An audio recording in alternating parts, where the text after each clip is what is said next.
so that you know what my experience is and what I know about this matter and why you should be even care to listen into this. I was a special agent with the FBI for 25 years. I was the Crimes Against Children coordinator for the New York office of the FBI for a lot of years, which meant that all of the cases that were involving crimes against children came across my desk.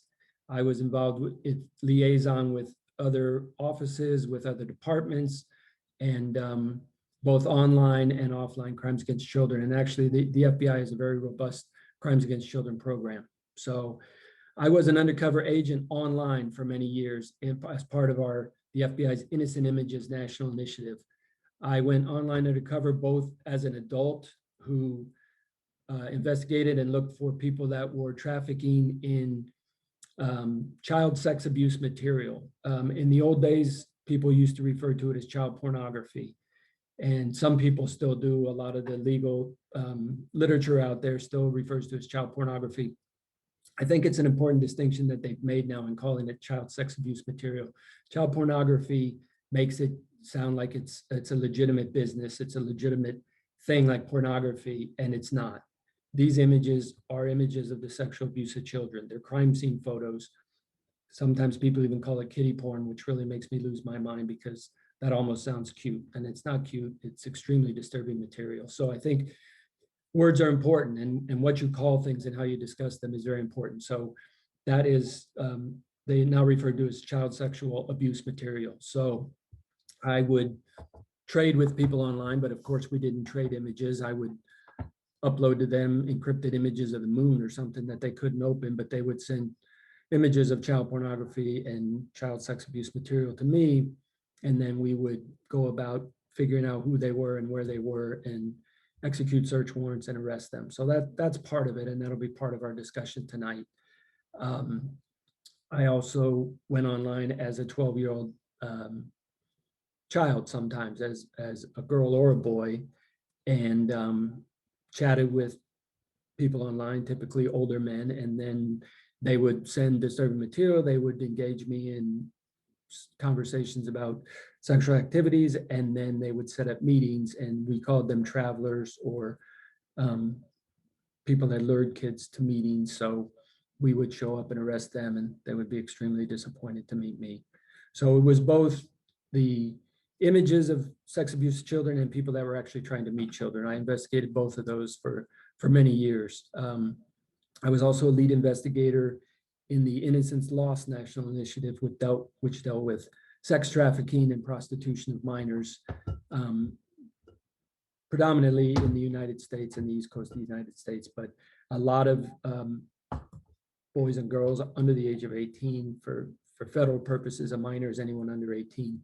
But a lot of times, 12, 13, 14-year-old kids were lured away from their homes and then coerced into prostitution and sex trafficking. So I investigated those as well. And then for a number of years, I was on the child abduction rapid deployment team and was a team leader.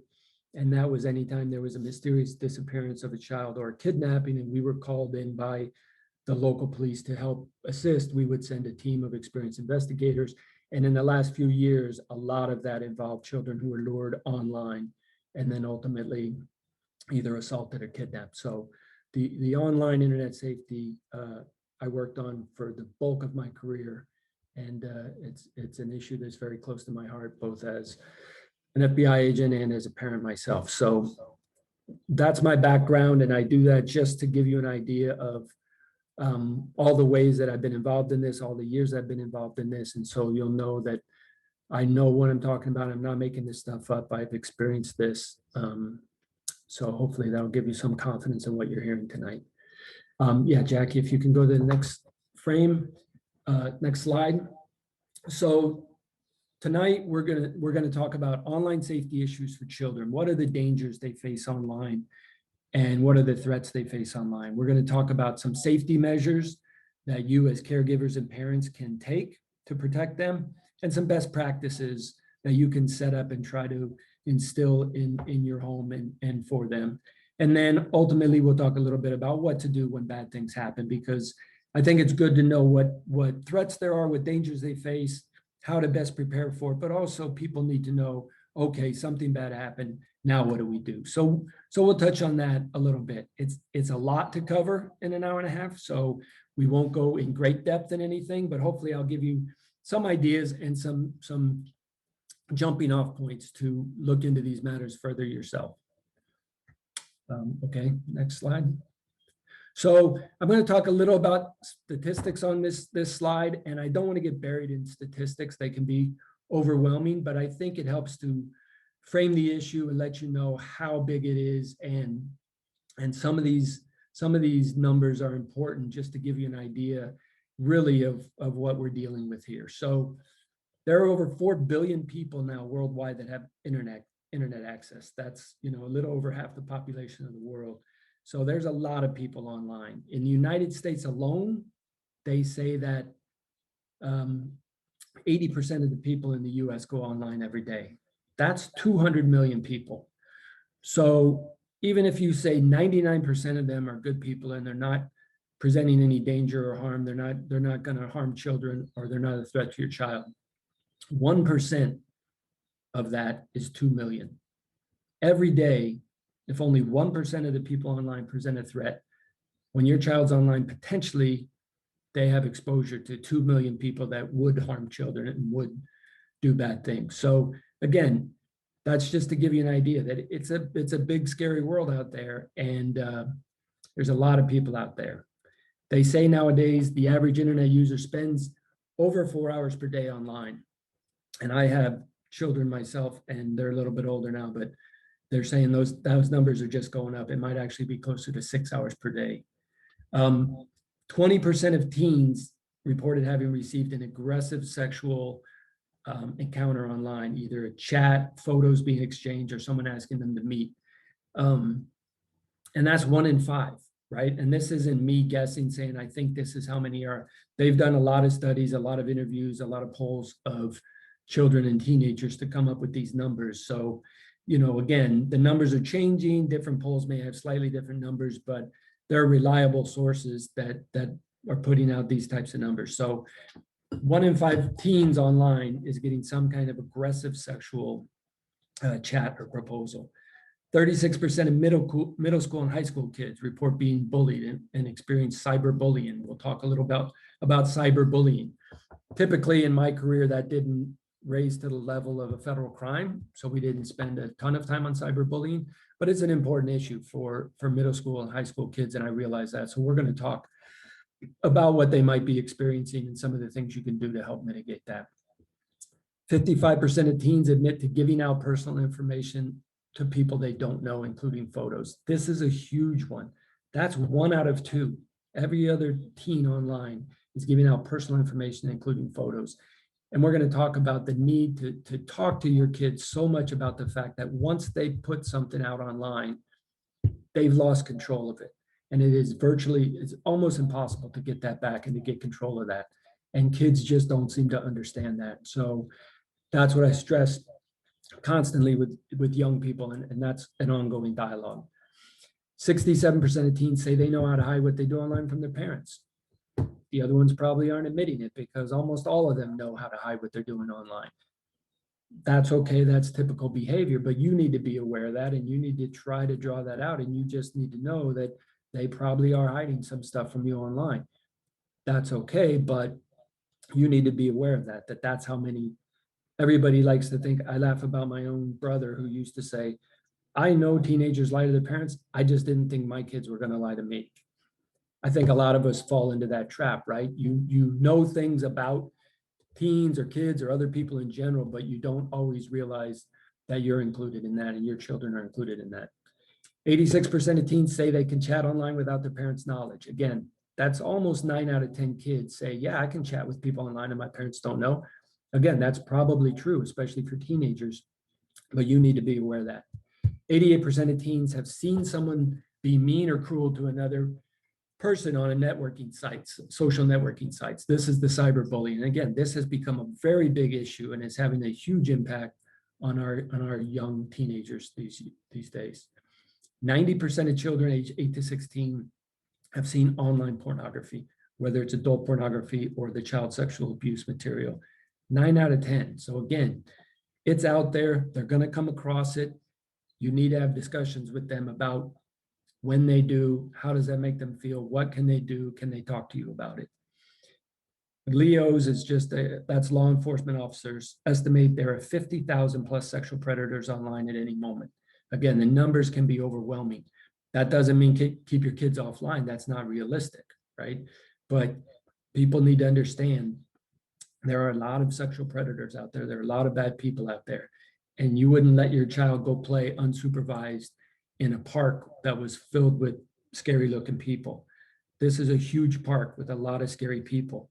So don't let your kids run around unsupervised. Don't think they'll be fine. Don't think you don't need to talk to them about the dangers out there. You do. And it's not to scare them, and it's not to tell them to stay off a line. That's not realistic.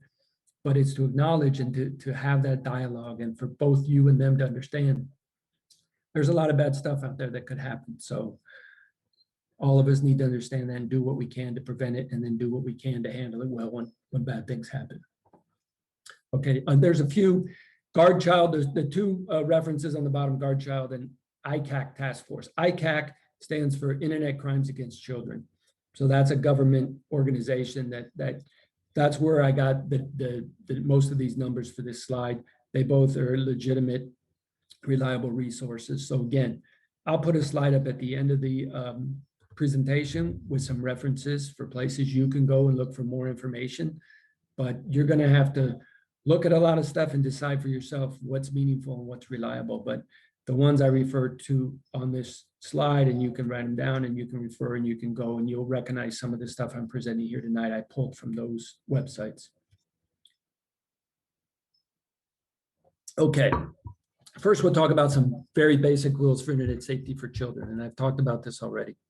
The most important advice is for parents to have open and ongoing conversations about safe and appropriate online behavior. That's the most important, and that's very basic, but you need to talk to them. You need to have ongoing and open conversations, right? And that's not always going to be easy. Some of this material is difficult. They're not going to want to talk to you about a lot of this stuff all the time, but you just need to keep trying that and keep going back and keep visiting this. There's a lot going on, and you need to have those conversations. Next, Jackie. Educate yourself about various websites, software, programs, games they're playing, the social media sites your children use. It's tough. It takes a lot of time, and there's a lot to cover, and it's constantly changing. But again, you're going to have to put in the effort yourself to do some online research, talk to other parents, and talk to your kids as much as they'll talk to you. I talk to my kids all the time, and they'll tell me, oh, I'm using, I talk about an app, and they would say, Dad, nobody uses that anymore. Parents ruined it for kids. Now people are using this. Dad, you don't know anything. That's stupid. Okay, tell me what you're using. Tell me what's out there. Tell me why one is better than the other. So do some work yourself and talk to your kids about it. And I know we've all got a lot going on, and there's enough to try to keep up on. But again, we all know how important this is. So spend the time and do your best to become educated. Check their social media and gaming profiles and posts. Look, as best as you can, you need to know what they're doing online, what they're putting out there, what their profile says about to them, and then to explain to them why that's maybe not safe and why they don't want personal information on there about their neighborhood or where they go to school. The predators out there are very good at finding this information out and then using it to gain the trust and using it to groom. The term they use is groom the children so that they'll think they're a trusted friend. They'll feel comfortable with them. So they really have to be careful about what they're putting out there. And you just need to try to make them understand that, everybody's not gonna accept that like a child, a friend of theirs, their age. They don't always get that. Explain to your kids that once the images and comments are posted, they can be shared with anyone and they never really disappear off the internet or out of, the cloud. So that's a big one. I really think kids don't think about that. And I'll talk about it a little later, some of the conversations you can have, but it's really important to do your best to make them understand, look, once you put this out there, the wrong people can get their hands on it and you can't control it. And they'll scoff and they'll say you're ridiculous, but if you keep going at them, you may get through. Try to make sure they use privacy settings and restrict access to their online profiles and things like that. Again, it's you can't let them act like it's a completely open world out there. They have to have a little protection. And when I talk about this stuff, I'm not trying to scare people. I'm just trying to make them aware, and awareness can lead you to be smarter, make better choices.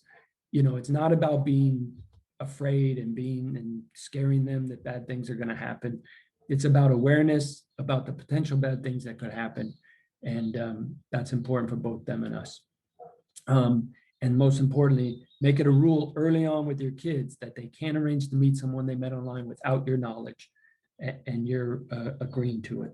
And you just need to start very early hammering that in, because that's really a big issue for teenagers and now younger and younger. And, I've had a lot of bad experiences with that happening to kids and their parents not having any idea that their kids were meeting people in person that they had met online. So those are the basics, but those are things that you really need to focus on and hammer hard. Can I do one quick interruption? We do have someone requesting interpretation channel. Maria, can you please put that information in the chat box? Someone who may have joined after, can you please put in Spanish how she or he can join our live Spanish channel? Thank you. Okay, thank you, Jackie. You can move forward. Next slide, please, Jack. So for the purposes of this presentation, we're going to break down a little bit in ages and stages, right? And again, there's going to be overlap, and this isn't concrete, but I think it's helpful, at different ages, you're more concerned with different threats they might face, and there's different things you can do. So for purposes of tonight, we're going to say your 5 to 9-year-olds, typically they're on personal computers, a home computer, a shared computer, maybe tablets. Now kids are getting smartphones earlier and earlier. Mostly, for the most part, that group of kids is playing online games, right? They're not really that much into the social media yet or chatting with friends. They're going online and they're playing games, but there's some dangers there that we'll talk about. Then your 10 to 12-year-olds, what they call tweens, right? They're between a child and an adolescent, or between a child and a teenager. They're on the same things, but they're on smartphones now. I mean, most kids nowadays in that age group are getting smartphones. They're texting friends. They're starting to use a lot of different apps. They're starting to go on social media. They're starting to go on social networking sites. So again, the earlier it can start with good practices and with these conversations, the better off you're going to be. And then the 13 to 18-year-olds are almost exclusively on their smartphones now. They're using the chat apps. They're on social media, and they're using the social networking sites. So we're going to talk a little bit. We're kind of going to group them in these age groups for purposes of this discussion, but know that there's overlap, and different kids are developed at different ages and maturity, but and people's circumstances are different, right? Some kids won't have a smartphone until they're much older, but they'll probably be around other kids that have it, which is another thing you have to keep in mind. Okay, Jackie. Next slide, please. So we're going to talk a little, when I say online threats, for this purpose, it means dangers and just a general threat. With your young kids, right, 5 to 9, what are you most concerned about? You're concerned about them getting exposed to pornographic, violent, or obscene images, and that can happen. So you need to do your best to prevent that or to minimize that danger, and then talk to them and know how to deal with if they are exposed. You also have to be concerned with strangers chatting with them, and games are open to the entire world. I put that Fed prosecutor there. I had a good friend of mine when I was doing this who was a federal prosecutor, and he called me one day just beside himself, and he said, "Mike, you got to help me with this." He said, "My 5-year-old is playing in this little game with the little avatar, and they're running around their little village doing things." And he said, "I was in the other room working because I thought everything was fine." And he comes in and he starts asking me, what is a penis, and why would someone touch that, and why? And he said, I was beside myself, and he said, "There's an adult male in there talking to kids and doing this kind of crazy stuff." And I said, "Yeah, there's not a gatekeeper. There's no way to keep adults out of those rooms and only have children in them. You have to be aware of that. It doesn't happen often," but he had no idea that could happen. He thought, this is safe. This is just a bunch of little kids, and it wasn't. He asked me to look into it. I went online the next day. I joined, I got my little avatar. I went and played around, but I told him, I said, there's thousands of people checking in and out of that game all day long. The company that runs it is an overseas company. We can't even subpoena their records. And I said, without your 5-year-old knowing this guy's handle and screen name, and it would be virtually impossible to track him down. So, we weren't able to find that guy. You can make a complaint to the online site and the people that run the game and whatnot. But you just have to understand, I think a lot of people just assume, oh, it's just little kids, there's no danger here. Well, predators can get into those rooms and can expose children to very obscene stuff and very disturbing stuff. And you don't want that. And so you need to understand that, and take some steps to prevent that and minimize it. Okay, Jackie, next slide. So with 5 to 9-year-olds, what are the best practices? So one is, you got to try to limit their time online, right? To not let them be online all the time. Go online together, go online with them as much as you can to share that experience, to see what they're doing, to give them some guidance, right? They used to always say, it was a big thing and we always did it, keep the family computer in a common area. So if you're making dinner, you can see what they're doing. You don't want kids off in the rooms by themselves. They might get exposed to stuff and you won't have any idea. The more that computer's in a common area, the better chance that you're going to see what they're getting exposed to, and then you can engage in those discussions. At that age, you really can't control the content that they're exposed to. There's parental controls you can put on your computer. There's software you can download that will block sites. And block adult, images. You can monitor and review sites. There's still a lot in that early stage that you can do to control the content they see. As I said before, just be aware that games are open to the entire world. So with that group, what we're really talking about is time and effort, right? You're going to have to spend some time. You're going to have to play around with parental controls or software, and you're going to have to make an effort to make it as safe as an environment for them as you can. So we'll talk a little bit about actually concrete steps. Next slide, please. So if you just Google parental control settings or parental, control software, you'll find all kinds of stuff. You can download content filtering controls. You can find controls that limit their time online. There are apps that block certain stuff. You can whitelist and blacklist websites so they can't access them. Spyware, that's a controversial thing, especially as they get older. It's that balance of spying on them, seeing what they're doing, compared to just having trust and open dialogue. And, as a parent, there's times you have to pry much more than they would like, but also, in a healthy relationship, and Dr. K and others can speak to that a lot more than I can, there's got to be some trust and communication. So spyware is controversial, but look, sometimes some form of that may be necessary. There are social media monitoring and tracking. So after they're online, you can check what social media sites they went to. You can see where they went, what rooms they were in, that type of thing. And again, that's worth knowing. There's also GPS tracking on their phones. And again, that gets into, you're going to have to decide what's right for your family. So Jackie, do you want to pull up the first poll? Yes, I'll pull it up just a second. Sure. So all these things are out there, and it does take some effort, but I would encourage you to at least go into your own computer's parental software controls and see if you can set them up. I used to do that when my kids were young. Sometimes you turn them on and then you can't get news and adult programs when you're trying to watch, so you turn them off, and you got to turn them on and off. But again, it's worth the effort. And don't worry if you don't know how to do all this stuff right now. None of us are born knowing how to do this. You just have to play around with it and educate yourself. And the more you practice, the better you'll get at it. So we're at 58%, 62%. Like people are still answering. So. Yeah, that's gonna be the last one. That's okay. Should I talk to that? Or? Okay, couple more coming in. 15, 20. Looks like we got mostly everybody. Okay. So what I'm seeing, the poll question here is, do you know what apps and social media platform your child uses? And it looks like about 58% say yes and 42% say no. And that's great. You know, that's a little over half, and that's encouraging.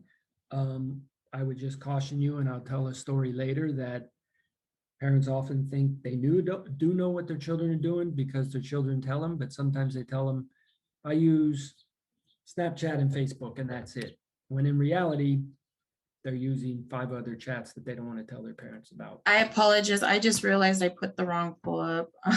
That's okay. You want to, Let me launch the correct one. I apologize. no worries at all. We can, it's all appropriate.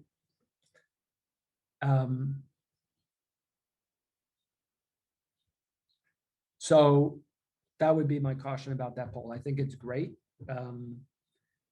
that, you know, parents are having those discussions and know what their kids are doing, but I just caution you that maybe you think you do and you don't. Here's another poll question. Have you set up parental controls or software on your or your child's computer? Right? And again, it looks like we're polling at about 50% have done so. And that's great. That's great. So I would encourage those who have done it to keep doing it, because you're always going to have to make adjustments. And those that haven't done it yet, I would encourage you, especially if you have younger kids, to try to, you know, practice with some of those controls, whether it just be parental controls on your own computer or you download some software. But I think at that young age, you still need to try to make an effort to control what content they're seeing. Okay, great. Let's go to the next slide, please. So what to do when something bad happens. And again, because we're limited tonight, I'm not gonna go into this a lot. And I think this website does a better job and more in depth than I could do tonight. NCMEC stands for the National Center for Missing and Exploited Children. And they're a great organization. I work with them my entire career, and they do great work, and it's really a great resource for material. So I encourage you to go. Their website is actually, you can see there, www.missingkids.org. When they started out, they were much more focused on just missing kids and kids who had gone lost or had been kidnapped, but now they do a lot more. So this brochure I just copied from their website to show you. They have a whole brochure for families that you can download on coping with child sexual abuse material exposure. So it talks about how to talk to your child about it, how you can deal with it, and steps you can take. And NCMEC has a lot of reporting, online reporting stuff that you can report, so you feel like you are taking a proactive response to it. So I encourage you to go to that website, to download this brochure, and to do a little reading about how you can help your children cope with it and how you can cope with it yourself if they've been exposed to child sex abuse material. And that's the worst case, right? Because that's referring to material that involves children in the images. But even if young children are exposed to adult pornography, it can be very disturbing for them. It's happened to many people I know where their children, you know, were trying to Google Britney Spears and they got into a mess with what you see online. And again, that's where some of that parental control software can help you, you know, mitigate that. But so if they do get exposed, like I said in the beginning, I'm going to try to talk about some of the threats, some of the best practices, and what you can do if, you know, something happens. And this is what I'm recommending. This is a good brochure, and this is more than we could do online here tonight. So, okay, Jackie, next slide, please. So next, we're going to jump to the next group, right? The tweens, the 10 to 12-year-olds. So you're still concerned about those images, right? And now you need to become a little more concerned with them interacting with strangers, because I have some nieces still that are in that age group, and they're putting stuff online and they're chatting with people, texting with their friends, and so they're being a little more active. It's not just someone may say something to them when they're playing a game, but they're getting a little more active themselves online. They're following social media and they're getting those social networking sites, And again, we can't get into it tonight, but obviously everyone's aware of the problems we're having with children, teenagers, self-image and depression and all these things that social media is causing in our kids. That's not what tonight is about necessarily. That's a whole another presentation, but that's a concern at this age. And I'm going to focus a little bit on the cyberbullying, right? Because again, that doesn't generally raise to the level of prosecutable offense, but it can. But it's a really big issue for kids in this age group. Next slide, please, Jen. So cyberbullying, if in case you don't really know or you haven't heard of it, is bullying that takes place over any digital media like cell phones, computers, tablets. It can occur through texts, apps, online social media sites, gaming, anywhere where people can share content, they can view and they can talk about other people. Cyberbullying includes sending, posting, or sharing harmful, false, mean content about someone else. It often includes sharing personal information, private information, and causing embarrassment or humiliation. Sometimes it crosses the line into unlawful or criminal behavior. These are two very good websites I was looking at preparing for this as well, stopbullying.gov and cyberbullying.org. And again, it's a huge issue for middle school and teens these days. People can be very cruel online, even more so than in person. The problem is, back in the day when we were younger, when I was younger, a kid might get bullied at school where someone was teasing them or was mean to them, but then they would go home at the end of, the school day and it was pretty much over. They'd go play with different friends or they wouldn't be bothered for the rest of the day and it would kind of go away. Now online, it doesn't stop. It is relentless and it goes on and on and on, and it's spread to a much wider audience. It's just not a couple people that were nearby that saw it, but it's a lot of people see it, and it's really causing a lot of anxiety and depression for kids. And you saw in our earlier poll, basically 1 out of 3 kids in middle school and high school are saying they've been a victim of cyberbullying, and almost 9 out of 10 have said they've seen kids being mean to other kids online. So it's a huge problem, and you have to be aware of it, and you have to talk to your kids about it. Next, Jackie, please. So dealing with cyberbullying, talk to your child about what's happening and how it makes them feel. Record any instances by capturing screenshots.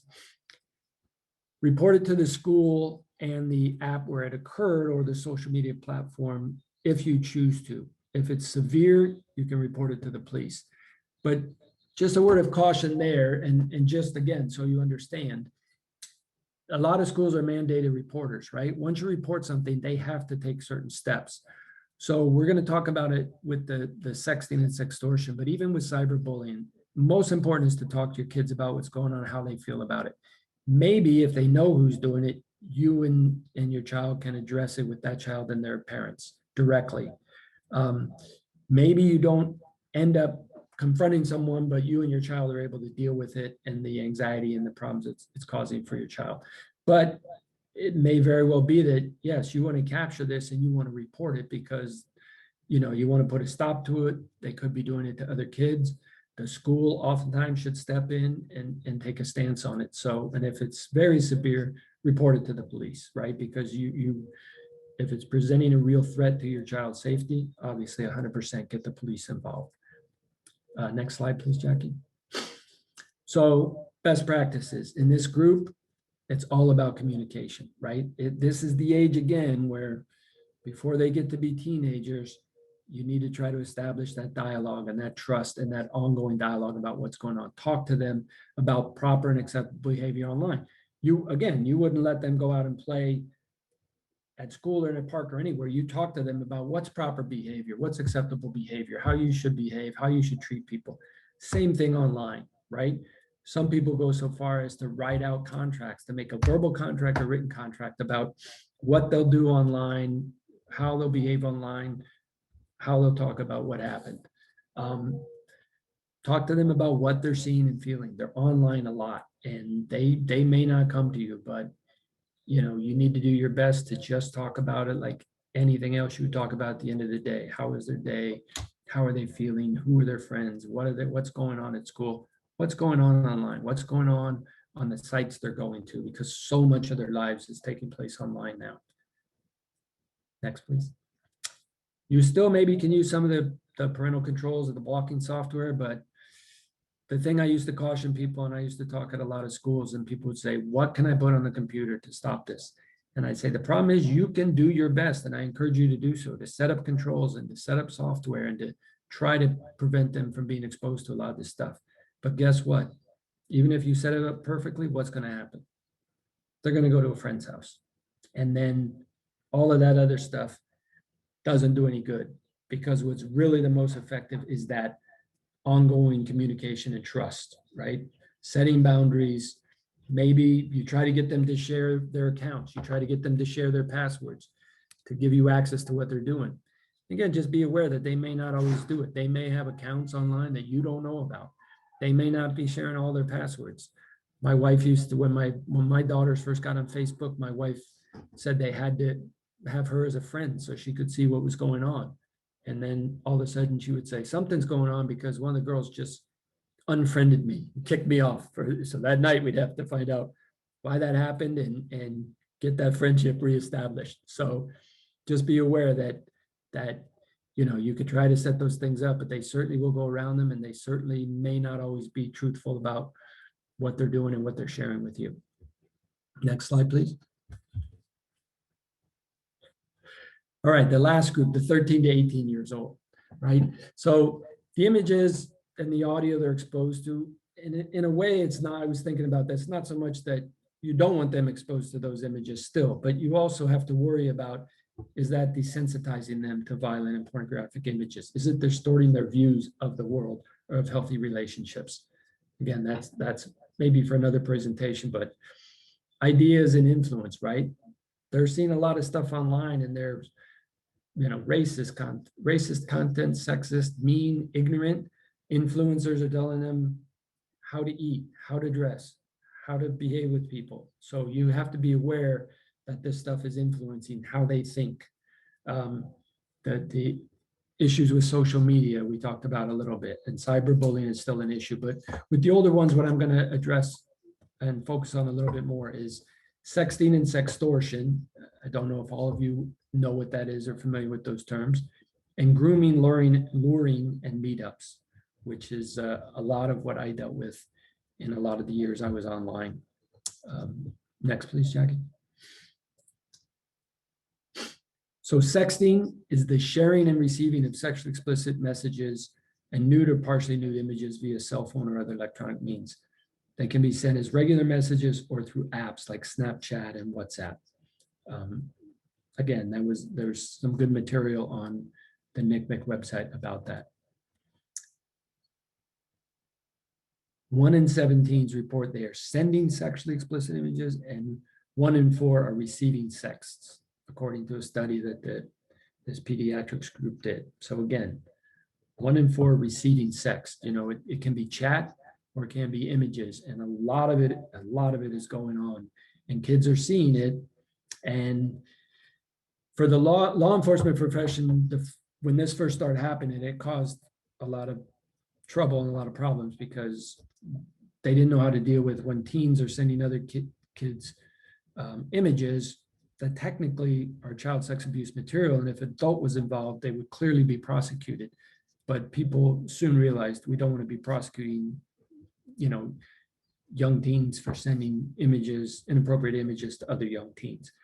But again, this is happening, and you're going to have to talk to your kids about it. And some of the things you could talk about are, have they done it? Have they seen it? What would they do if they did? And to tell them, if you get images on your phone that or suspect someone is under the age of 18, you need to get that off their phone, because that could be a problem. Next slide, please. So I looked at this on one of the websites and I thought about this. And so some of the conversation starters around this, right, which is a very sensitive, difficult subject to talk about. Have you ever been pressured to send images? What would you do if you were asked to do that? Do you know kids have sent nude images? How do you feel about that? Right? Sometimes they're going to be more willing to talk about it happening to other kids, even though it happened to them. Have you heard of kids sharing nude images without consent? Have you ever received any? What did you do with them? What do you think happens to kids? So again, it goes back to what I would really stress with them here is if they think they're chatting with a friend or a cute boy or a cute girl, and they receive something that's a little explicit, so they send something that's a little explicit, right? That could lead to a lot of problems, and they have to understand that that person could capture that image and share it with other people without their knowledge. And once that happens, they've completely lost control of it. So just make sure you talk to them about that and they think about that before they send it. Look, teenagers are rash, they're impulsive, they're risk takers. So you just need to try to keep as many flashing yellow lights out there as you can around stuff like this. Next, please. You know, Special Agent McAndrew, this is Dr. K, and I was just going to mention that today I was speaking with a father who has a 13-year-old, and he was saying exactly what you're saying. She's so influenced by the internet. She's influenced by these young social media concepts. And he just sat with me and asked me, as a human developmentalist, what is my suggestion? What do I do? And everything you're saying, I just wanted to break in and say communication, communication. When I said to him the conversation starters that you just said, when I said that to him, he was like, a light bulb went on. And he said, wow, I didn't really think I should go talk to her about those things. And also always giving your children a list of people other than the parents they can talk to. Maybe there's an aunt and uncle, maybe there's a cousin, you know, just so that children feel that they're not trapped in this world and that they're not in trouble. And I just love the practical tips that you're giving, and keep repeating communication. I just had to share, I had this exact conversation today. Really helpful. Yeah, 100%. These are difficult conversations. So sometimes it might make a lot more sense if there's a trusted adult that they can trust to talk to, and that you can trust will come and then talk to you about it. And again, not breaking that trust or exactly what was said, but to have an idea of what's going on and to have some comfort level that an adult, someone that you trust, a family member, a good friend, is helping them work through it. And maybe that can transition to you working through it. But this is very difficult stuff for kids to come to you with if they've experienced it, right? Because what are most teens afraid of? They're afraid they're going to get in trouble. They're afraid you're going to keep them off the internet. They're embarrassed by what happened. They're going to feel stupid. They're not going to want to talk to this sensitive stuff about you. But you know, it's really on you to help them overcome all that, and for you to overcome all that, because it's just critically important. Sextortion is worse than sexting, and we didn't see as much of it back when I was starting out, but some of my friends that are still doing this work say this is really something they're experiencing a lot of and working on. So it was kind of what I alluded to earlier. Children who are victims of sextortion are targeted and blackmailed by someone online who obtained a sexual image through deceit, coercion, or some other method, right? Sextortion is a type of blackmail used by offenders to try to get additional content, to coerce them engaging in sexual activity, or to obtain money from them. Even when they're being threatened, young people are very reluctant to tell trusted adults about sexting or sextortion for a number of reasons. They're very confused about what might happen. But it was what I talked about earlier. These offenders are going to pretend that they're a young girl or a young boy, and they're going to share images that probably aren't of them, and they're going to get images back from a child. And then they're going to say, ha, I'm not who I said I was. And now I have this video of you without a shirt on, or this image of this photo, or this video of you doing X, Y, or Z. And you're going to give me more of them, or else I'm going to post this all over the internet. I'm going to share it with your family. I'm going to share it with everyone in your school. And you need to think about how terrifying that is for a child. For a teenager. It's just one of the scariest things that can happen to them. They're extremely fearful of that being put out there, right? So they are going to think about doing anything they can to stop that from happening. But they're going to be very afraid to come and talk to you if you haven't established that dialogue and you haven't convinced them that if something like this happens, it's not about them being in trouble. It's about both of you working together to try to resolve this thing. And I'm telling you, it is causing so much anxiety and depression in our teens. I worked very closely with a lot of the child victim specialists and child interview specialists in the Bureau, and they said they're just overwhelmed with these cases. So this is really, really a sensitive issue and a terrifying one, but one I think you all need to take extremely seriously, and to really expect that that something like this could happen to your children. And so you need to try to be in front of it as best you can to prevent it from happening. But you also really need to lay that foundation that if it does, you're going to work through it together and you're going to be there for them. And it's not just about them being in trouble. Next, please. So what to do when dealing with sextortion. The most important thing is let your child know that you'll support them and help them through it, involving them in the process and considering the impact on them, okay? You can't say, I can't believe you let this happen. I'm going to take care of this. They're afraid of losing control of the situation. So involve them and consider the impact on them. I put this in there at the last minute. You know, people are going to want to say, I can't believe you let this happen. This is so stupid. Adults are scammed by fraudsters online every day by the millions, for millions of dollars. Romance scams involving adults are at an all-time high. So again, let's not pretend that these kids are just stupid. Adults are being tricked by people online every day in romance scams and even sextortion scams. So again, be aware that they're not stupid. This happens to adults too. Don't give the extortionists what they demand, right? Because they're just going to demand more. They don't want that confrontation. They just want to get more stuff, and so they aren't likely really to post the image because they're doing this to get something out of it, not to just post an image and destroy a kid's reputation.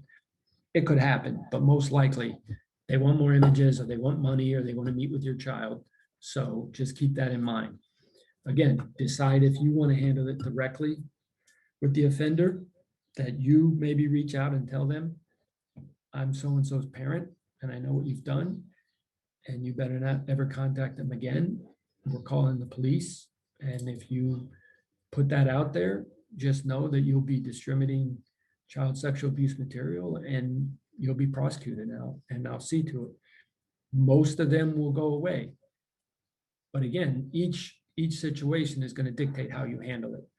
Decide if you want to involve the school. Again, sometimes they're mandated to take certain steps, and decide if you want law enforcement involved. And I'm not saying don't do that. Very often it's very appropriate. Even if you handle it and you confront the person and they leave you alone, the law enforcement may want to know who it was, because they maybe want to try to track that person, figure out who they are anyway, because very, very likely that they have other victims. They're doing this. I mean, a lot of times when we find these guys and arrest them, they have hundreds of victims. So I would always encourage you to share the information with law enforcement, even if you're not looking to involve your child in the prosecution. You can always do reporting. Again, NCMEC has a great system online where you can report this kind of stuff and only provide the amount of information you want to provide.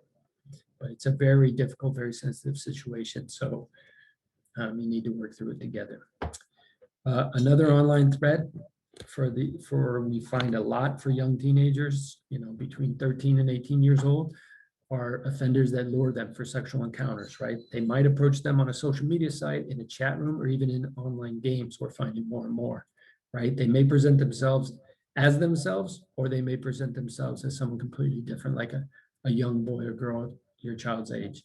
They may groom your child, right? These guys are typically not coarse or brutish or stupid. They spend the time to earn your child's trust, to get them to think, this is someone that understands me. This is someone I can talk to. This is someone that's cool. They spend the time. They make the effort. These guys are not they're not simpletons typically. They're not geniuses or masterminds, but they're willing to spend the time to get your child's trust and then set up a meeting. They'll steer the conversation to sexual themes, sometimes quickly, sometimes over a longer period of time. They'll likely send images or request images. They'll attempt to meet with your person and child. They may travel to meet your child near your home, or they may request your child travels to meet them. They may offer incentives such as money, drugs, gift cards, all kinds of things, or to entice your child to engage in just exchanging images or to actually come and meet. And we had a lot of that online. It's crazy the things we would see. I would be a 12-year-old girl and some 30-year-old man would meet me in a chat room and we would talk, and he would start sending images, and he would want to meet and get together. And then he would ask me to hop on a bus or hop on the train and travel to another city to meet with him. I don't know why that always just bothered me on top of everything else, but so, you know, you need to be aware that someone may be coming around to meet your kid, or they may be asking your child to go meet them somewhere else.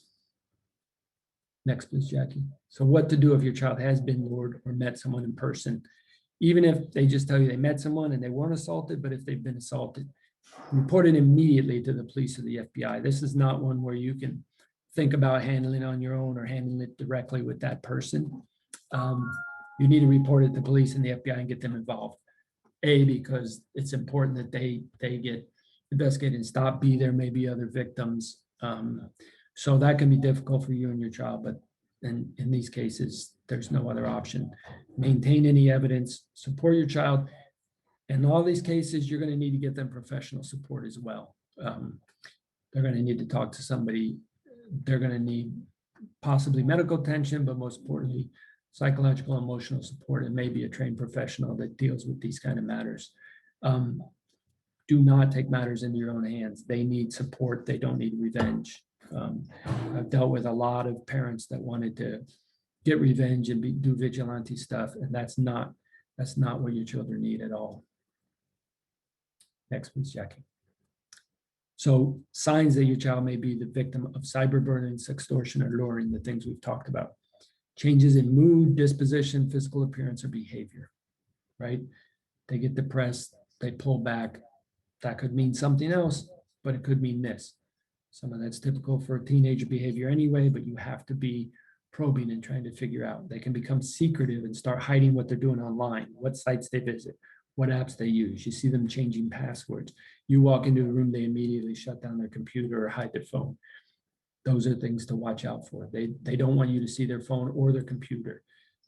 They start skipping school. You find out either they're saying they're sick and they don't want to go to school, or you find out they've been ditching school. That happens a lot in the cyberbullying stuff. They withdraw from family and friends. They're hanging out with kids you don't know. All of a sudden they have a different friend group, right? That may be because they can't hang out with their other friends anymore because of what happened, or they're just in with different kids that are involved in this kind of stuff. They try to hide where they've been or who they've been with, right? You ask them where they've been and they're starting to give vague and answers that seem like they're hiding stuff. You need to pay attention to that. You need to pick up on that and follow up. Next, please. So with this group, right, what are the best practices? Again, bold and all caps and all that. It's about communication. Observing them and listening to them. And that's a big one with teenagers, right? Watch how they're acting, listen to what they're saying, and know as much about them as possible, right? They're not always going to be real good at sharing, but you need to find out, you need to know who their friends are, what their friends' phone numbers are, where do they live, who else is in the house. We always used to laugh. My oldest daughter, when she was in high school, wanted to go spend the night at a friend's house. And I said, absolutely not. She said, why not? I said, I don't know the parents. I haven't met them. I don't know who's in that home. She couldn't believe it that I wasn't going to let her go because of that. And she finally said the greatest line to me. She said, Dad, I'd introduce you to more of my friends' parents if you were more normal. I said, well, then you're not going to be going to a lot of kids' houses because I'm not going to get much more normal anytime soon. So, but you know, you need to know who's in that home. What are they being exposed to?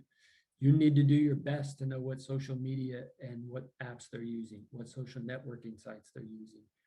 You need to know as best you can whether or not they have a boyfriend or girlfriend online, or I don't know if they still say IRL in real life, but you'd be amazed how many times we'd come on a scene where a child was missing and the parents really didn't have a good idea if they had a boyfriend or girlfriend either in real life or online, and that's extremely important. As best you can, know where they hang out, know the routes they take to and from school and other kids' houses.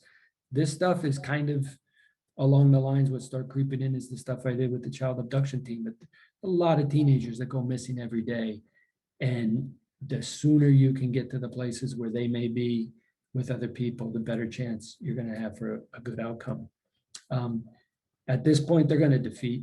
most any parental controller software you try to put on their devices. Again, we had that experience with my youngest where she was on we had some tracking stuff, and one night we figured out that she went to a friend's house and downloaded it off of her friend and put it on another device, and then went out because the phone was no longer being tracked. But I was still enough of an agent to figure that out. So there was a discussion, many discussions about that kind of activity. So again, they're going to be good at defeating that stuff. You're going to have to do your best to talk to them, to observe them, to listen, to be engaged. It's not easy, but being a parent's not easy. Next, please. There was a question that came into the chat box asking about what accountability do these websites have or take, if any? And a response did come from one of our local community members that works with the police department and basically said no accountability. And a lot of these platform creators themselves don't allow their children on them. They know that there's no accountability, and I'm sure that you run into that as well. Yeah, I agree with that answer almost 100%. They have very little accountability. And quite frankly, a lot of times they're not very helpful and responsive to law enforcement when we're conducting these investigations. It's disturbing, but yeah, again, you can't control who's in these rooms, and not everybody who's developing these apps and these chat sites and all this are you know, of the right character to help out when things go bad or try to prevent it. So there's really no accountability for these apps and chat rooms and whatnot, unfortunately. I threw this up here, and again, you don't have to know all these, or there's a lot of words, but it just dawned on me as I was doing this, right? You think you know what apps or what social media sites your kids are using and going to, and in 2 minutes, I had a list of 50 of them, right? And it's just almost impossible to keep up. If you look at some of these, right? Chat roulette, 20 different chat sites that people instantly engage in chat and video chat, typically randomly and instantly. So they're literally just popping in chat rooms with someone that's a complete stranger and talking about whatever they want. Discord, I've seen some articles recently about all the issues with Discord. Oh, yes, there's a hand up. Is there a question? Stephanie? Yes, I apologize. I had to step away for a little while, but right at the beginning of this, I would like to know, I mean, I understand everything you're talking about, and I appreciate everything you've given us, and I'm very aware. I am thinking about you and all the people that work in this field. What kind of support and do you have? And is it enough? Do you have therapy? Do you have the support you need? And I'd like you to be really candid. Yes, of course. And that's very thoughtful of you. I appreciate the question. It has gotten much better. I'll tell you, back in the day when I started with this, they weren't very good about giving the support that was needed. And then they started instituting anybody who was doing this work, at least for the FBI, online, and in these Crimes Against Children Matters, had to meet periodically every, at least no more than 6 months, with a psychologist that worked for the FBI and talk about this stuff. We had to take tests periodically. They got much better at offering support to people that were working this type of material. And most importantly, there's much less of a stigma about that now, right? In the old days, law enforcement officers didn't want to look like they were weak or they couldn't handle something. But I think everybody is coming around to understand that this is extremely disturbing material, and it can have a dramatic effect on people who work this stuff. Look, I used to talk to family members and friends and people in the field and professionals sometimes and say, I was seeing stuff on a daily basis that you shouldn't see your whole life. Some people, it disturbs and scars immediately, and we got pretty good at seeing that and saying you shouldn't work this stuff. All of this stuff in the FBI, and I think in almost all the police departments now, is voluntary, right? They're not making people work this stuff that don't want to work this stuff. And if you volunteer and you want to work it, that still doesn't mean you can handle it, but at least that helps. And then they have to, right, they have to watch people and they have to assess people. and they have to be willing to let people get the support they need, because it is extremely disturbing. People used to say, how do you work at? And I said, it's disturbing, but it's very rewarding too. There's no ambiguity. I mean, we're doing good work. We're protecting children. And although it's disturbing to deal with it, you know what's going on out there. I had a very difficult time stepping away from this at times, because I felt like I had gotten good at it and the next person might not be as good. And I couldn't stand sometimes doing other work when I knew this was going on and I wasn't addressing it. So I appreciate your question and the concern, and it's a very appropriate concern. Anybody that deals with this on a regular basis, we used to say, it can't bother you so much that you can't do the work, but if it doesn't bother you at all, there's something wrong with that person too, right? So Yeah, absolutely. finding that balance. But thank you. So yeah, these again, this, I have 2 pages, and I just think some of these things, you may think, oh, I know when my kids are on, but they may say, oh yeah, all I use is Snap, but they're really using Instagram and Kick and Omegle and Roblox, and it goes on and on and on. So try to familiarize yourself with as many as you can, be aware of them, but talk to your kids about it. They change constantly, and kids will tell you, I don't use that anymore, Dad, that's stupid. That's, now I use this or that. Or you say, oh, what's it like on this app? Are you seeing kind of bad material? And they may say, no, this other app is where you see that kind of stuff. So they'll give you a heads up sometimes too. Next, Jackie.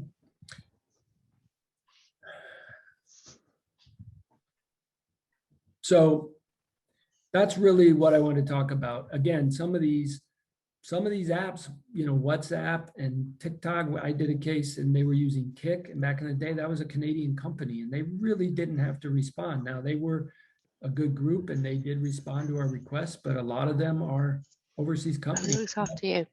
We have very little ability to enforce subpoenas or other kinds of prosecutorial steps here on companies that are not within our jurisdiction.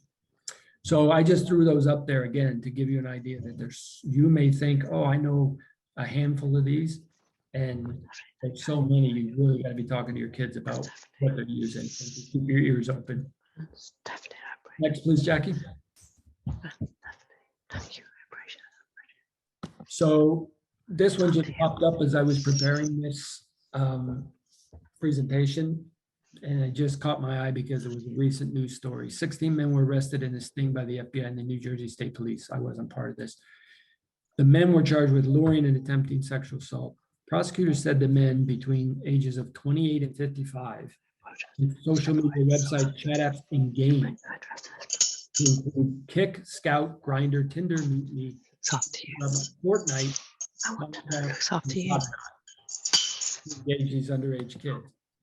And so, you know, I wanted to bring that up because you might think, oh, my teenage kid's playing Fortnite with his buddies. I want to know who looks after you. These men are going into these sites and, you know. I'm sorry. I don't mean to interrupt. Stephanie, I think your mic is on. Do you mind muting?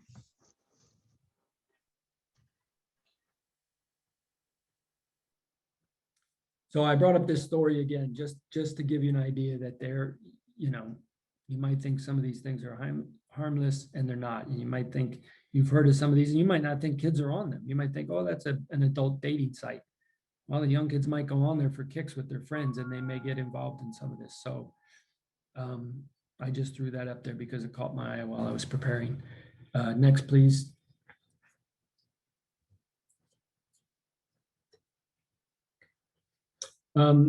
So we're getting near the end. This is a quick case example of a case I worked on when I was with the child abduction team. And I'm going to put this up there. And again, it's not to, you know, disturb you or scare you unduly, but to give you an idea of, you know, how easily this could happen. Okay. Nicole Lavelle was a 13-year-old girl in Blacksburg, Virginia. Her mother went to wake her up one morning for school on January 27th of 2016, and she wasn't in her bedroom. And her mom had seen her when her mom went to bed at midnight. Just before midnight, she checked in on her and saw her in her bed. So in the morning, she's not there.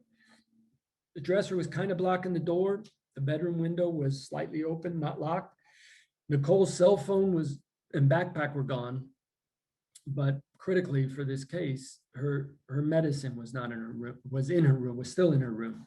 And Nicole had needed a liver transplant when she was a young child. And so without this medicine, she would get ill very quickly and very ill and could eventually die from it. Her cell phone was gone. Her mom called the cell phone and went straight to voicemail. So she calls the police. Nicole's reported missing. The police luckily call us very quickly to become involved. And so we hit the ground. And when there's a missing child, a lot of times, the problem is you don't have a crime scene. What you have is the absence of a child from where they're supposed to be. You don't know, you don't have any leads on who the perpetrator might be. So you need to know as much about the victim as possible. That's where we started a lot of our cases. We looked a lot with the BSU folks, the behavioral scientists. They would always deploy with the CARD team. And they would say, people think all they do is, create the profiles. But on these cases, they start with the victim. What can we find out? So we're looking through her diaries. We're going out and interviewing as many friends and schoolmates and everybody as possible. Her diary, I found mentioned, I saw, David written in there with hearts. And so I get the word out to everybody on the team, and they say they talked to some friend of hers at school who says, oh yeah, she said something about having an online boyfriend named David. Her mom said she only was on Facebook. That was the only app she used and the only site she was on. Well, the other friend told us that she had met David on Kik. So we were able to go on Kik and find her and start finding out who David was. It turns out that unfortunately her mom was very wrong about that. Her mom said all she used was Facebook. And when my guys started looking at it, they said she's got about 20 different accounts online. She's chatting with a lot of people, and some of it's pretty sexually explicit. So we come to find out that David and Nicole hooked up, right? And again, in teenage parlance, that can mean a lot of different things, from just getting together to actually having intercourse. Unfortunately, in this case, it did mean that they were intimate. Afterwards, David, realizing and knowing that this was a 13-year-old girl, started ghosting her, which is another term you may hear, which basically means he wasn't responding to her, he wasn't paying attention to her, he wasn't calling her. So Nicole did what people sometimes do in that case, and she started complaining online about David and how he was treating her. The case was actually in Virginia. You can look it up online. There's a lot of media attention about it. David then lured Nicole out of her home. She went out that window voluntarily. And then unfortunately, he murdered her. He stabbed her and cut her throat and left her for dead. His name's David Eisenhower, and he was a freshman at Virginia Tech. He went to trial, but then he stopped when the evidence was just overwhelming and pled no contest, and the judge sentenced him to 50 years in prison. You'll see in this story that he also had another girl, a girlfriend of his, that initially we thought just after the fact helped him. They took Nicole's body and drove it 80 miles away and dumped it in a ravine in another state. But ultimately, she led us to where the body was. We found out she actually planned it a little bit before with him as well. Obviously, there were a lot of issues going on there, but she also was found guilty at trial and sentenced to 40 years, I believe. So again, it's a very disturbing case. It's online, and I showed my girls the picture of David Eisenhower because he didn't look like a monster. He was an 18-year-old freshman at college. But when you see his mugshot, he looks like a monster because he looks very different, and you know what he did and what people are capable of. So again, it struck me that her mom was a very nice lady. I just think they didn't really understand what was going on in Nicole's life. She got bullied at school because of some of her medical issues. She was very active online. She was putting herself out there a little too much, and it cost her life. And I'm not saying that her mom could have done anything specific, but I'm just saying that you need to do your best to be very aware of what's going on in your children's lives and what they're doing online. And what she was doing online was well beyond what her mother thought she was. Next slide, please. So I put this one up to try to end on a little bit more of a positive note, right? And the point of this was Ebony was a 15-year-old girl who was lured away by a couple of young men and coerced into prostitution. And it was reported by a friend of hers. We opened a case. We were able to find Ebony and the two men that did this, and they had a lot of other young girls that they were doing this to. But we arrested them, and we were getting ready for trial. And Ebony ended up in the hospital at some point. So I went and visited her, and I was talking to her, and I didn't feel like it was going well, right? She's sitting there looking out the window. I'm trying to do my best to support her and talk to her. And I just felt bad, and I apologized to her, and I said, I'm sorry I'm not better at this. I'm sorry I don't know exactly what to say or what to do to help you.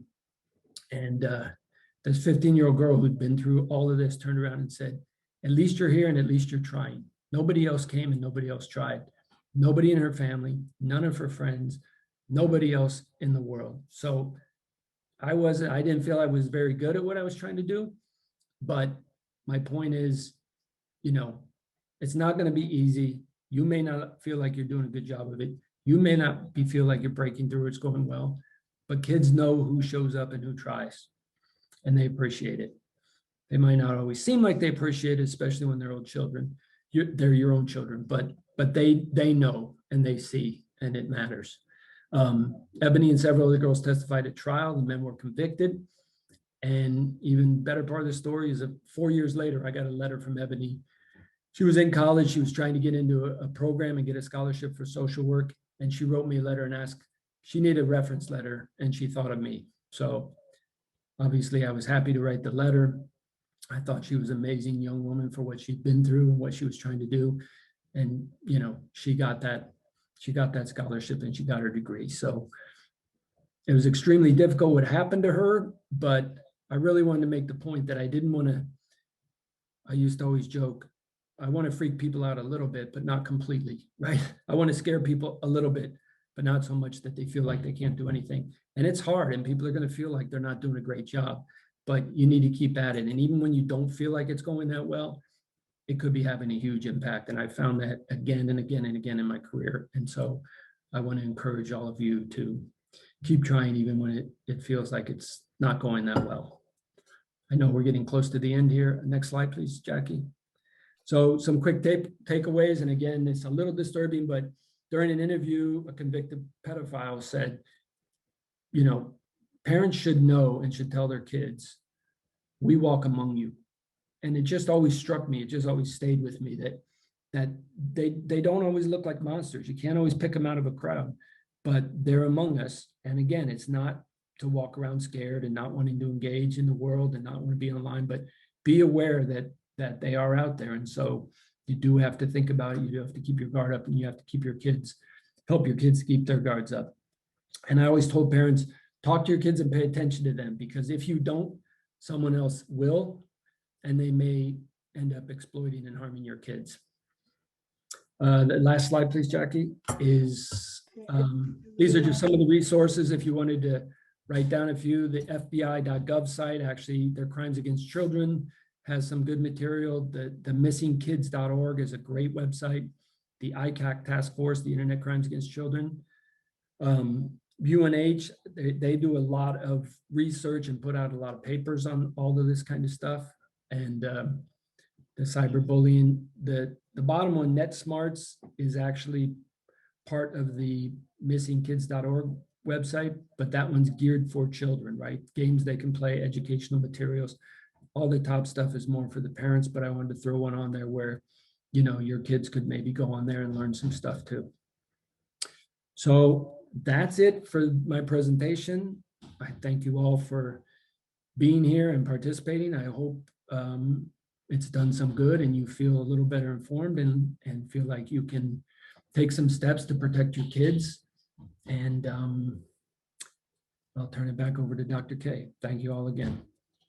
Thank you so much. This was so informative, and most importantly, there are tremendous resources that are very valuable for everyone who came this evening. I took pages of notes in listening and learning and being reminded how vigilant we must be and how we must communicate to our children at all ages and stages of development. The stories, while they're difficult to hear, are important for us to remember that this is very real and happening in our communities.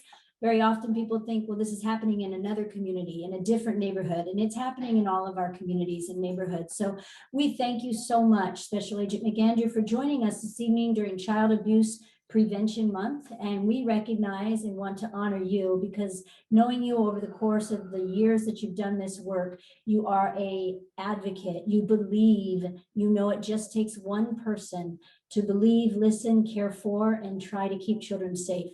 So we thank you, and I want to have an opportunity, there's a few minutes left. If anyone would like to unmute themselves and ask a question, we have a few minutes here, and I'm sure Agent McAndrew would be happy. Jackie also wants to point out there are evaluation forms in the chat box, both in English and Spanish, if you can fill out an evaluation. I see a hand there raised. A few hands. Hi there. My Hi. name is Amanda, and I had a quick question. Is it possible to have the slideshow emailed to the participants? Because there were a lot on there that I just couldn't keep up with my notes. Oh, Amanda, it's Yes. Kathleen. And yes, what we do with these trainings is we bring them in-house to make sure that everything's in sync with the recording, the PowerPoints, the materials, and then we're able to share them with individuals who are interested. So yourself and any others, and also we can make sure that certain slides with resources are provided sooner than later. So please contact Jackie Flores Ortega, our community outreach specialist, and we'll make sure that we get that information to you. We do bring it in-house to the curriculum library just to make sure everything's synced up and available for everyone. Perfect. Thank you so much. Thank you. I saw another hand raised. Yes, Bridget. Bridget, did you want to ask a question? Hi. Yes, I'm sorry. I was trying to unmute. I was just going to say first, thank you so much for the very informative presentation.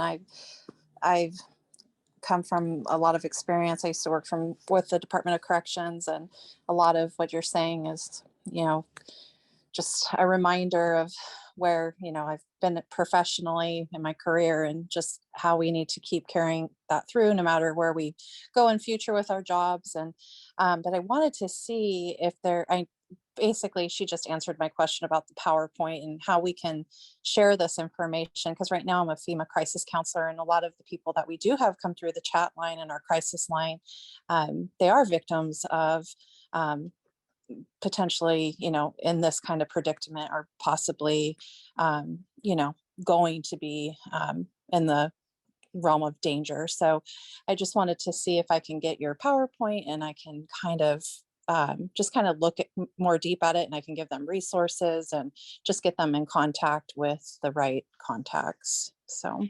Sure. Thank you. And thank you for the work you've done in the service. And yeah, as Dr. K expressed, they will do what they have to do to get the material put together and make it available to people. Great. Thank you so much. Thank you. I see another hand. Is it Stephanie? Stephanie, did you have another question? Yes, I kind of do. Powerful component here to life. How do we up the ante on preventative measures? How do we prevent this? What do we have to do to empower our community and our residents? I mean, I work for the Housing Authority of the city of San Buenaventura, and I know a lot of our residents are interested in, drug prevention, crime prevention. How do we up the ante on preventative measures here? Dr. K, did you want to address that? Or Well, I am going to step in and answer that from an angle in which I believe these presentations, these care provider training programs, us coming together from cross-sector organizations, both our government, county, our community-based agencies that provide direct services, having these conversations, coming here this evening and taking an hour and a half out of your evening and those who came tonight, bringing this information forward. So I think that this is a great preventative starting point, and it's one of the reasons that we put these workshops on. And I love that. And I think your question challenges all of us to say, what more can we bring forward? How can I bring more information to and that's true. That's true. This is wonderful. Like, I am taking my evening out because I'm interested in this, and this is my background too. But how do I take this to my community? How do I take this to my community?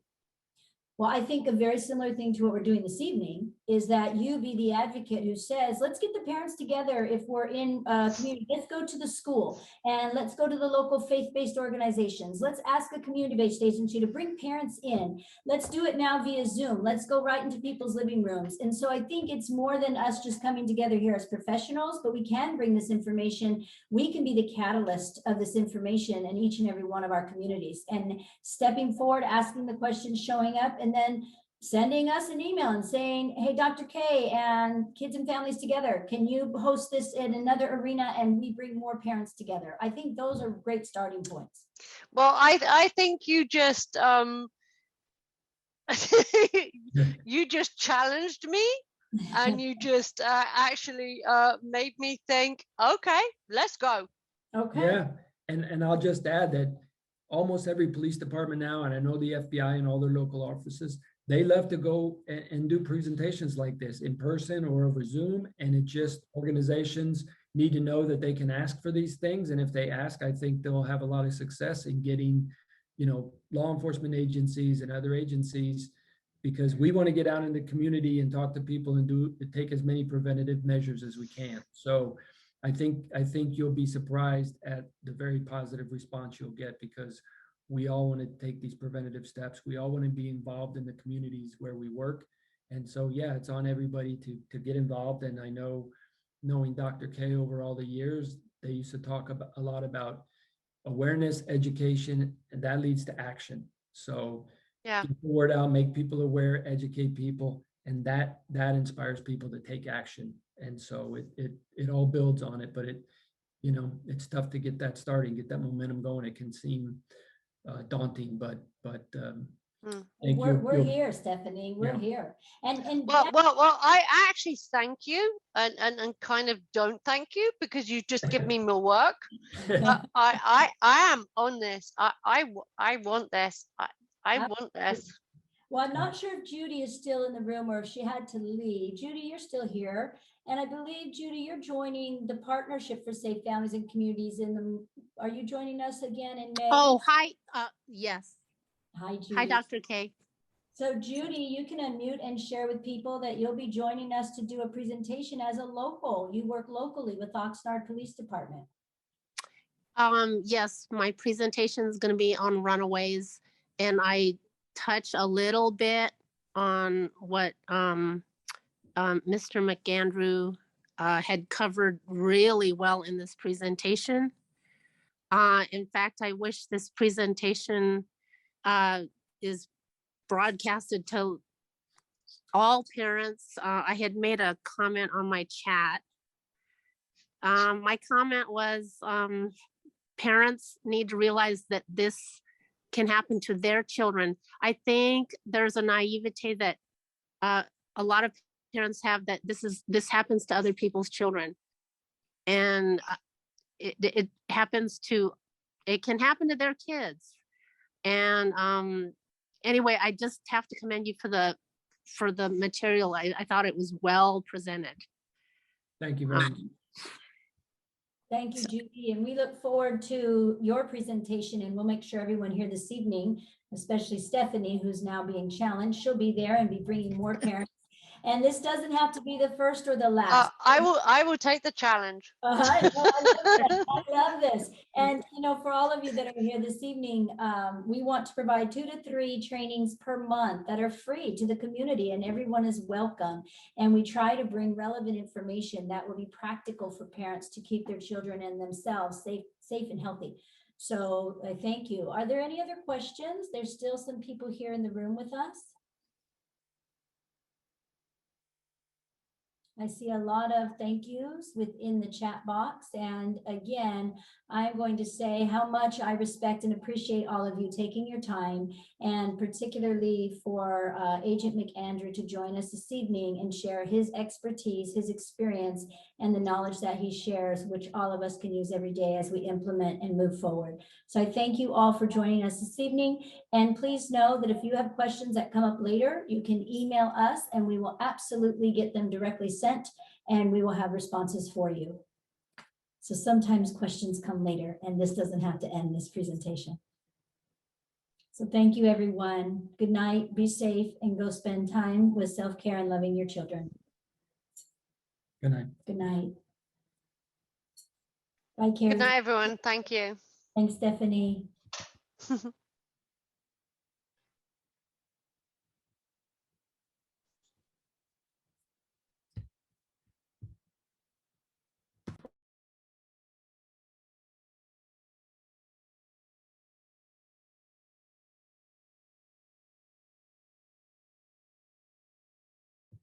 Who's left? Oh, no, that's Jill, Jackie.